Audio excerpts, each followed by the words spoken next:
Selamat datang di diskusi regulasi di channel Ruang Regulasi, tempat santai untuk memahami berbagai aturan ASN dan regulasi instansi pemerintahan dengan cara yang ringan dan mudah dipahami. Tujuan kami, bikin belajar regulasi jadi asik, bukan pusing. Entah kenapa ya, bulan Februari 2026 ini rasanya agak beda. Beberapa hari lalu saya sempat lihat anak-anak sekolah lagi makan siang bareng. Seneng banget kelihatannya program makan bergizi gratis itu kan. Mereka ceria, ketawa-ketawa. Harusnya kan saya ikut seneng ya. Tapi entah kenapa ada rasa yang sedikit mengganjal di hati. Perasaan itu jadi sedih itu waktu saya lihat siapa yang sibuk membagikan makanan itu ke anak-anak. Rekan-rekan kita, para guru honorer. Saya paham sekali perasaan itu, paham banget.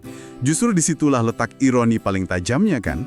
Negara kita lagi sibuk-sibuknya memastikan gizi anak-anak terpenuhi untuk menyambut, apa itu? Indonesia Emas 2045. Tapi, ujung tombak program itu, orang-orang yang ada di lapangan setiap hari, para guru itu, mereka justru harus berjuang hanya untuk memastikan, ya dapur mereka sendiri tetap terisi. Seringkali dapur mereka sendiri yang justru, seringkali kosong. Betul, dan ini yang bikin saya terus kepikiran. Bukankah guru juga investasi? Investasi untuk masa depan sama pentingnya dengan gizi anak-anak itu sendiri. Saya jadi teringat di Undang-Undang ASN yang baru, yang nomor 20 tahun 2023, rasanya ada pasal yang spesifik soal ini. Kalau tidak salah pasal 66 ya. Di situ kan jelas sekali tertulis pemerintah itu wajib menyelesaikan penataan tenaga non-ASN paling lambat Desember 2024. Nah, sekarang kita sudah di Februari 2026. Artinya janji undang-undang itu sudah lewat lebih dari setahun. Tapi di lapangan, rasanya kok masih jauh dari tuntas. Itu sangat jelas, tidak ada multitafsir di sana. Tapi, kenyataannya memang begitu. Janji undang-undang itu masih belum sepenuhnya terrealisasi. Dan ini jadi semakin rumit kalau kita lihat konteks yang lebih luas. Belakangan ini kan lagi ramai juga kritik tajam dari DPR RI ke pemerintah daerah. Oh, yang soal Pemda itu ya? Saya sempat baca sekilas. Katanya Pemda dinilai gagal mengelola guru honorer begitu. Betul sekali. DPR menilai Pemda gagal. Sampai-sampai muncul usulan yang cukup drastis dari DPR. Usulannya adalah, tarik saja semua urusan guru ini ke pemerintah pusat. Biar pusat yang tangani langsung. Karena kalau kita lihat lagi ke UU ASN, ini nyambung lagi. Di pasal 21 itu jelas sekali disebutkan, hak setiap ASN. Hak atas penghasilan, jaminan sosial yang layak, ini bukan bonus loh, ini hak. Jadi, bayangkan dilema guru-guru honorer kita. Mereka dituntut profesional, menjalankan program nasional yang besar, tapi hak-hak paling dasar buat mereka, rasanya masih seperti mimpi di siang bolong. Aduh, kalau diibaratkan, ini seperti kita sedang mengejar sebuah ambisi yang sangat besar. Tapi di saat yang sama kita lupa atau pura-pura lupa untuk membayar hutang yang sudah lama jatuh tempo.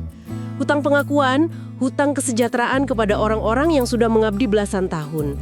Kadang saya mikir, apakah pantas kita bicara soal masa depan bangsa yang gemilang, kalau para pendidik yang membentuk masa depan itu sendiri hari ini masih cemas. Cemas mikirin cara bayar kontrakan bulan depan, cemas karena status kepegawaian mereka, status PPPK itu nggak kunjung jelas nasibnya. Pertanyaan yang sangat menusuk, tapi memang itu realitasnya. Gini, gizi itu penting, ya jelas, siapa yang bilang tidak?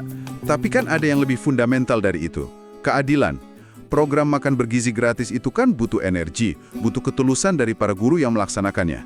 Nah pertanyaannya, apakah ketulusan itu bisa selamanya dibayar hanya dengan janji? Saya rasa tidak. Harus ada keseimbangan fiskal, keseimbangan kebijakan. Jangan sampai piring siswa kita penuh dengan gizi, tapi map berisi SK pengangkatan dan slip gaji yang layak untuk para guru itu malah kosong dan terabaikan. Jadi ini bukan cuma soal anggaran ya, tapi soal prioritas. Prioritas dan juga keberpihakan negara. Tepat, ini soal keberpihakan. Jadi harapan kita bersama di bulan Februari 2026 ini sebenarnya sederhana saja. Pemerintah harus menunaikan janji undang-undang, titik. Tanpa alasan dan penundaan lagi. Karena ini bukan lagi soal angka, tapi soal martabat dan keadilan.